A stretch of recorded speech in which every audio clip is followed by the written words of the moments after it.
विद्यार्थियों पहला उदाहरण पतंग उड़ रही है। देखिए विद्यार्थियों पहला उदाहरण पतंग उड़ रही है। कौन सा भाई? पतंग उड़ रही है। अब देखिए पतंग क्या है यहाँ पे पतंग निसंदेह करता है, लेकिन करता क्या है? पतंग अपने आप नहीं उड़ सकती। पतंग को कौन उड़ाएगा? कोई ना कोई मानव उड़ाएगा, या पतंग क्या है? कट के आएगी। तो इस प्रकार से दोनों ही कंडीशन के अंदर या तो पतंग को कोई इंसान उड़ाएगा या क्या उड़ाएगा? पतंग कट के आएगी। तो इस समय पतंग क्या है? निर्जीव है। पतंग यहाँ पे क्या है? निर्जीव है। इसलिए पतंग यहाँ पे क्या है विद्यार्थियों? वास्तव में निर्जीव है। और निर्जीव के बारे में बताया था, कर्ता अगर निर्जीव हो, के द्वारा नहीं हो, तो भी क्या होगा? कर्मवाच्य। उड़ रही है, ये क्या है? किया है। तो ये वाक्य कौन सा हो जाएगा? कर्मवाच्य का हो जाएगा। इसी प्रकार देखिए विद्यार्थियों सड़क बन रही है। इसी पर देखिए सड़क यहाँ पे क्या है विद्यार्थियों? कर्ता। सड़क यहाँ पे क्या है? कर्ता। लेकिन सड़क भी यहाँ पे क्या है विद्यार्थियों? वास्तव में देखा जाए तो निर्जीव है, क्योंकि सड़क अपने आप नहीं बनेगी। सड़क को कोई ठेकेदार बनाएगा, मजदूर बनाएंगे, उसके द्वारा बनी जाएगी। तो इस प्रकार सड़क क्या है? निर्जीव है। और सकर्ता निर्जीव है तो हम किसका उपयोग नहीं करते? के द्वारा का उपयोग नहीं करते। सड़क बन रही है, लेकिन ये वाक्य क्या जाएगा? कर्मवाच्य का जाएगा। किसका जाएगा विद्यार्थियों? कर्मवाच्य में। मोहित, मोहित भी यहाँ पे क्या है विद्यार्थियों? करता है।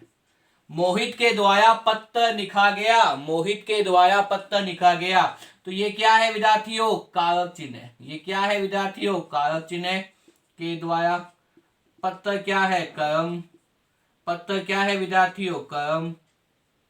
और लिखा गया, ये क्या हो जाएगी आपके सामने? किया। ये क्या हो जाएगी विद्यार्थियों? किया। तो इस प्रकार से वाक्य क्या है? के द्वारा है, कर्ता के बाद को कौन सा हो जाएगा? कर्मवाच्य। कौन सा हो जाएगा विद्यार्थियों? कर्मवाच्य। देखिए विद्यार्थियों सोचने वाली बात यह है कि तीनों ही प्रकार के वाच्य, चाहे कर्मवाच्य हो, चाहे कर्तव्य वाच्य हो, चाहे भाववाच्य हो, तीनों ही प्रकार के वाच्यों के अंदर आपको सबसे पहले देखना है कि वाच्य जो है वो कौन सा है। इसके लिए सीधा और सरल उपाय ये है, जैसे मैंने पहले ही बताया था, अगर कर्तवाच्य में क्या होगा? कर्ता के बाद नए कारक चिन्ह या शून्य कारक चिन्ह। शून्य कारक चिन्ह का मतलब ये होता है विद्यार्थियों कि कई बार कर्ता के बाद में हम ऐसा कारक चिन्ह नहीं लगाते, लेकिन वाक्य क्या होता है? पूर्ण होता है, तो वहां भी क्या होता है? कर्तवाच्य होता है। इसी प्रकार कर्मवाच्य के अंदर क्या है? कर्मवाच्य के बाद कर्ता के बाद क्या लगाते हैं? के द्वारा लगाते हैं। के द्वारा कारक चिन्ह लगाते हैं। लेकिन अगर कर्ता निर्जीव है तो के द्वारा का उपयोग नहीं करते हम। अगर कर्ता निर्जीव है, के द्वारा का उपयोग नहीं किया गया, तो भी वाक्य क्या वाच्य क्या जाएगा? वाच्य कर्म वाच्य में जाएगा। तो बहुत ही ध्यान से देखना है विद्यार्थियों, ताकि आपको यह अंतर पता चल जाए कि कहाँ कर्तवाच्य है, कहाँ कर्मवाच्य है, कहाँ भाववाच्य है। इसी प्रकार देखिए विद्यार्थियों भाववाच्य। भाववाच्य के बाद क्या होता है विद्यार्थियों? कर्ता के बाद स्नेह का चिन्ह होता है। और अधिकतर वाक्यों में किसका उपयोग करते हैं? नहीं, नकारात्मकता। कर्तव्यवाच्य में अधिकतम किसका उपयोग किया जाता है? निषेधात्मक वाक्यों का उपयोग किया जाता है। कर्तव्यवाच्य हम कह सकते हैं अधिकतर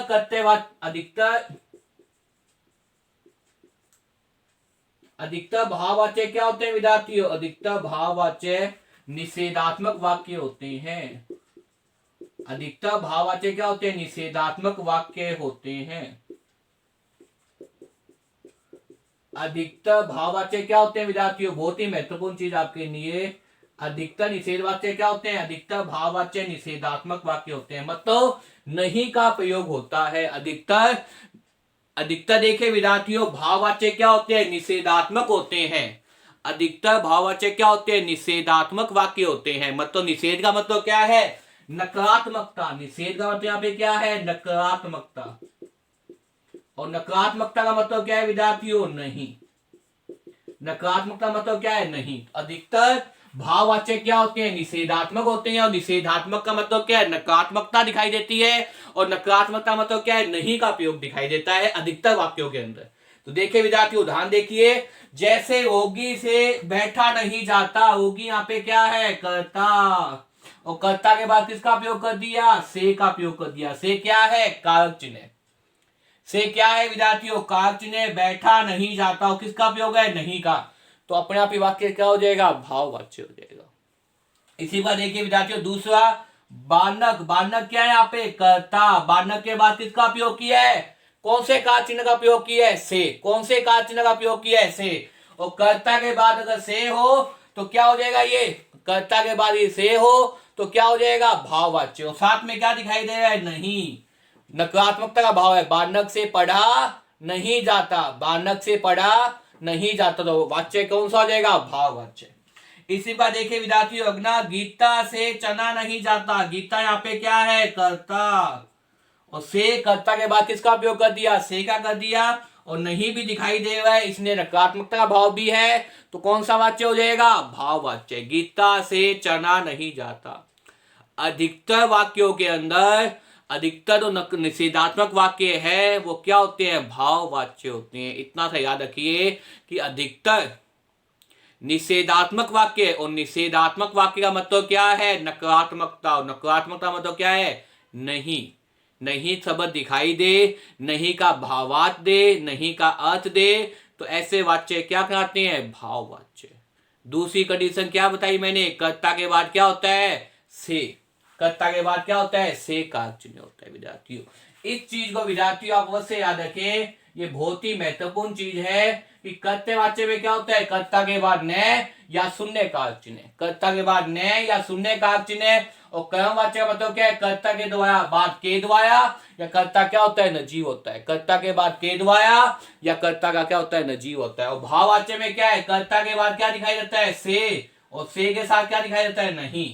कर्ता के बाद क्या दिखाई दे, से, और से के बाद क्या मतलब नकारात्मकता हो, नहीं शब्द का प्रयोग हो, तो अधिकतर वाक्य कैसे होंगे, भाववाच्य होंगे विद्यार्थियों। इसी बात देखिए विद्यार्थियों, गीता से चना नहीं जाता, गीता यहाँ पे कर्ता है, कर्ता के बाद से कारक चिन्ह है, नहीं यहाँ पे निषेधात्मक वाक्य है, तो इसने क्या हो जाएगा, भाववाच्य। इसी बात देखिए, उससे, उस यहाँ पे क्या है, कर्ता, और से यहाँ पे क्या है, कारक चिन्ह, से यहाँ पे क्या है विद्यार्थियों, कारक चिन्ह, और नहीं क्या है, नकारात्मकता का भाव है, निषेधात्मक वाक्य है, इसलिए क्या होगा, भाववाच्य है, उससे चना नहीं जाता, उससे चना नहीं जाता। तो देखिए विद्यार्थियों, तीनों ही प्रकार के वाक्यों के अंदर आपने देखा कि कर्तव्य वाच्य में क्या बना होता है, कर्तव्य वाच्य में कर्ता बना होता है, कर्तव्य वाच्य में क्या बना होता है विद्यार्थियों, कर्तव्य वाच्य में कर्ता प्रधान होता है। कौन बना होता है, कर्ता प्रधान होता है। कर्म वाच्य में कौन होता है विद्यार्थियों, कर्म वाच्य में कर्म प्रधान होता है, कर्म क्या होता है भाई, प्रधान होता है। और भाव वाच्य में क्या होता है विद्यार्थियों, भाव वाच्य में क्रिया प्रधान होती है, भाव वाच्य में क्या होती है, भाव वाच्य में क्रिया प्रधान होती है। ये ध्यान रखिए विद्यार्थियों कि कर्तव्य वाच्य में क्या होता है, कर्तव्य वाच्य में कर्ता प्रधान होता है, कर्तव्य वाच्य में कर्ता प्रधान होता है, कर्तव्य वाच्य में कर्ता प्रधान होता है, कर्म वाच्य में कर्म प्रधान होता है, और भाव वाच्य में क्रिया प्रधान होती है। दोबारा देखिए विद्यार्थियों, कर्तव्य वाच्य में कर्ता प्रधान होता है, कर्म वाच्य में कर्म प्रधान होता है, और भाव वाच्य में क्रिया प्रधान होती है। कौन होती है भाई, क्रिया प्रधान होती है। एक चीज और बता दो विद्यार्थियों यहाँ पे आपके सामने कि कर्तव्य वाच्य के अंदर लगभग जो वाक्य है वो क्या है, आपके सामने 80% जो वाक्य होते हैं वो क्या होते हैं विद्यार्थियों, हिंदी के अंदर कर्तव्य वाच्य होते हैं। 80% जो वाक्य है वो क्या होते हैं, हिंदी में कर्तव्य वाच्य होते हैं। उसके बाद 18% वाक्य क्या होते हैं, कर्म वाच्य होते हैं। 18% वाक्य क्या होते हैं, कर्म वाच्य होते हैं। 18% वाक्य क्या होते हैं विद्यार्थियों, कर्म वाच्य होते हैं। और मात्र 2% क्या होते हैं, भाव वाच्य होते हैं। क्योंकि भाव वाच्य ज्यादातर वाक्य क्या है, कर्तव्य वाच्य में आ जाते हैं। तो ये याद रखिए विद्यार्थियों, कर्तव्य वाच्य वाक्य लगभग हिंदी में 80% होते हैं, कर्म वाच्य वाक्य लगभग 18% होते हैं, और 2% क्या होते हैं आपके सामने, भाव वाच्य वाक्य होते हैं। क्या होते हैं विद्यार्थियों आपके सामने, भाव वाच्य वाक्य होते हैं। कर्तव्य वाच्य में अगर क्रिया की बात की जाए तो कर्तव्य वाच्य के अंदर दोनों प्रकार की क्रिया होती है। कौन कौन सी, सकर्मक क्रिया और साथ में एकर्मक क्रिया, दोनों प्रकार की क्रिया होती है। सकर्मक क्रिया प्लस एकर्मक क्रिया किसमें होती है विद्यार्थियों, कर्तव्य वाच्य में। कर्म वाच्य में आपको पता ही है, कर्म प्रधान है तो कौन सी क्रिया हो जाएगी, सकर्मक क्रिया। कौन सी क्रिया हो जाएगी, सिर्फ और सिर्फ सकर्मक क्रिया। देखिए विद्यार्थियों, कर्तव्य वाच्य के अंदर दोनों प्रकार की क्रिया प्रधान होती है। कौन कौन सी, कर्म सकर्मक क्रिया और एकर्मक क्रिया। और कर्म वाच्य के अंदर कौन सी क्रिया प्रधान होती है, सकर्मक क्रिया। कर्म वाच्य के अंदर कौन सी क्रिया प्रधान होती है, सकर्मक क्रिया। और भाव वाच्य में सिर्फ और सिर्फ कौन सी होती है, एकर्मक क्रिया। भाववाच्य में कौन सी होती है? एकम्मक क्रिया। कर्तव्यवाच्य में सहकर्मक प्लस एकम्मक क्रिया, कर्मवाच्य में कर्म प्रधान है तो सहकर्मक क्रिया, और भाववाच्य में क्रिया प्रधान है तो क्या हो जाएगा? एकम्मक क्रिया। मुझे उम्मीद है विद्यार्थियों इस वीडियो को देखने के बाद में आप वाच्य देखने के बाद वाच्य को पहचान जाएंगे कि वास्तव में करते हैं या कर्म है या भाववाच्य है। विद्यार्थियों अगर मेरे द्वारा बनाई वीडियो को पसंद आए तो इसे ज्यादा लाइक कीजिए, कमेंट कीजिए, शेयर कीजिए विद्यार्थियों। और अगर मेरे चैनल पर नए हैं तो चैनल को सब्सक्राइब कर लीजिए। खूब पढ़ के पढ़िए विद्यार्थियों। धन्यवाद।